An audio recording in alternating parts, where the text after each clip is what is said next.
और जो सरकार अहंकारी होती है तो जनता की जिम्मेदारी होती है कि उसे बदले। यहाँ से लेके पोस्टल बैलेट तक इस बात को पहुँचाने के लिए, वोटर्स तक इस बात को पहुँचाने के लिए, हर वोटिंग पोलिंग बूथ तक इस बात को पहुँचाने के लिए हम लोग अपनी जिम्मेदारी को निभाएंगे। और वोटर भी ये देख रहा है कि सरकार की बेरुखी क्यों, इस बात को वो देख रहे हैं। भले वो बोल ना रहे हों, भले वो यहाँ ना आ रहे हों, अपने घर में रहते हुए भी समर्थन में हैं किसानों।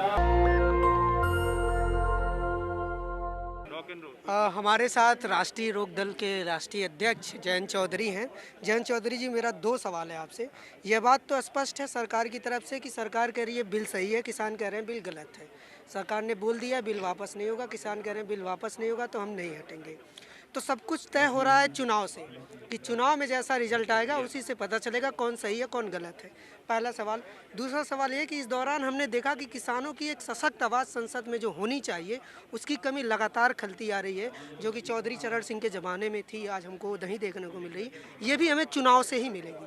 तो आने वाले चुनाव को लेकर इन दोनों बातों को ध्यान में रख के आप लोगों की क्या रणनीति है? साफ सवाल यही है सर। देखिए, आवाज़ सशक्त होनी चाहिए और सरकार भी ऐसी होनी चाहिए जो आवाज़ों को सुन ले, चाहे वो 1 की आवाज़ हो, चाहे 2 की हो, चाहे 20 की हो। ये सरकार अगर संवेदनशील होती है तो आम नागरिक की भी सुनवाई होती है। और जो सरकार अहंकारी होती है तो जनता की जिम्मेदारी होती है कि उसे बदले। तो हमारी भी जिम्मेदारी, हम पॉलिटिकल पार्टी के प्रतिनिधि के हैसियत से आज यहाँ आए हैं और यहाँ से लेके पोस्टल बैलेट तक इस बात को पहुँचाने के लिए, वोटर्स तक इस बात को पहुँचाने के लिए, हर वोटिंग पोलिंग बूथ तक इस बात को पहुँचाने के लिए हम लोग अपनी जिम्मेदारी को निभाएंगे। सवाल ये है कि जब सब कुछ तय चुनाव से ही होने वाला है, कि अगर बीजेपी चुनाव जीत जाती है 2022 तो बीजेपी कहेगी कि हम सही थे, अगर बीजेपी चुनाव हार जाती है तो किसान सही होंगे। बिल्कुल, मैं आपसे तो फिर इसके लिए रणनीति क्या है सर? ये बड़ा सवाल। यहाँ से लोग फैसला लेंगे, ये समाज में रहते हैं, हम लोग अपना फैसला ले रहे हैं, हम अपना राजनीतिक मिशन पे लगे हुए हैं। ये तो आंदोलन है, लेकिन दलीय राजनीति यानी कि दलों की जो राजनीतिक दलें हैं उनकी भी जिम्मेदारी है कि सामाजिक आंदोलन का बड़ा दूर तक प्रभाव जाता है और वोटर भी ये देख रहा है कि सरकार की बेरुखी क्यों, इस बात को वो देख रहे हैं। भले वो बोल ना रहे हों, भले वो यहाँ ना आ रहे हों, अपने घर में रहते हुए भी समर्थन में हैं वो किसानों। और जब उन्हें मौका मिलेगा तो वो जाहिर करेंगे उस बात। राकेश टिकैत लखनऊ जाने के लिए कह रहे हैं और बीजेपी कह रही है कि यहाँ पर योगी है, यहाँ पे आओगे तो क्या राकेश टिकैत का आप साथ देंगे लखनऊ में? किसान संगठनों के साथ, हम किसान के साथ। और कोई भी शासक अगर किसान को धमकाने की कोशिश करेगा तो हम उस चीज़ को बर्दाश्त नहीं करेंगे। आपकी क्या प्रतिक्रिया है जिस हिसाब से बीजेपी ने कहा, जिस हिसाब से बीजेपी ने कहा कि यहाँ योगी है? गलत है, और जो कार्टून उन्होंने निकाला वो बहुत आपत्तिजनक है। सपा के साथ गठबंधन क्लियर हो गया?